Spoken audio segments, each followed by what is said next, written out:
ഉയിർ. ഈ പടം കണ്ടു കഴിഞ്ഞപ്പോൾ ഉയിർ എന്ന് തന്നെയാണ് എനിക്ക് പറയാൻ തോന്നിയത്. 1-2 അക്ഷരം അങ്ങോട്ടും ഇങ്ങോട്ടും മാറിയേക്കാം. അതിന് മേജർ കാരണം എന്ന് വെച്ചാൽ നല്ലൊരു കൺസെപ്റ്റ് ഈ പടത്തിനുണ്ടായിരുന്നു.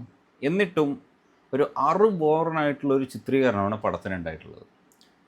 ഇപ്പോൾ പടത്തിൽ പോലീസ് അന്വേഷണം നടക്കുന്നുണ്ട്. ഇപ്പോൾ ഒരാളെ മിസ്സിങ് കേസ് അന്വേഷിക്കുന്നതാണ് കഥ, ഇതിൻ്റെ കഥ പോകുന്നത്. അപ്പോൾ അത് കാരണം ഒരു കൊലപാതകങ്ങളിലേക്കൊക്കെ എത്തിച്ചേരുന്നൊക്കെയാണ് കഥ വരുന്നത്. പക്ഷേ ഇതിൽ കാണുന്നവർക്ക് ഇൻട്രസ്റ്റിംഗ് ആയിട്ട് എന്തെങ്കിലും വേണ്ടേ? അപ്പം അതായത് അന്വേഷണം പോലീസ് അന്വേഷിച്ച് കണ്ടുപിടിക്കണം. ഇപ്പോൾ ഒരാളെ പിടിച്ചിട്ട് അയാൾ കഥ പറയുമ്പോൾ പോലീസ് അത് മനസ്സിലാക്കുന്നതല്ല ഒരു യഥാർത്ഥ ആഖ്യാനം. ഇപ്പോൾ ഇൻട്രസ്റ്റിംഗ് ആയിട്ടുള്ളൊരു അന്വേഷണം നമുക്ക് കാണണം.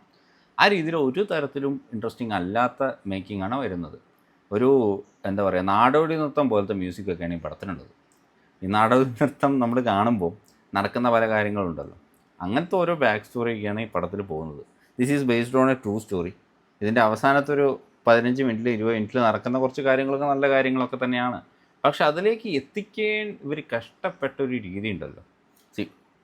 ട്രൂ സ്റ്റോറി എന്ന് വെച്ചാൽ അത് അതേപടി സ്ക്രീനിൽ കാണിക്കണം നിർബന്ധമൊന്നുമില്ല. ഒരു സിനിമാറ്റിക് ടച്ച് ഉണ്ടെങ്കിലല്ലേ സിനിമയായിട്ട് കാണാൻ പറ്റുള്ളൂ. അപ്പം അക്കാര്യത്തിൽ ഈ പടം പരാജയപ്പെട്ടു എന്ന് തന്നെ പറയേണ്ടി വരും. വല്ലാത്തൊരു ഉയർ ആയിരുന്നു ഈ പടം.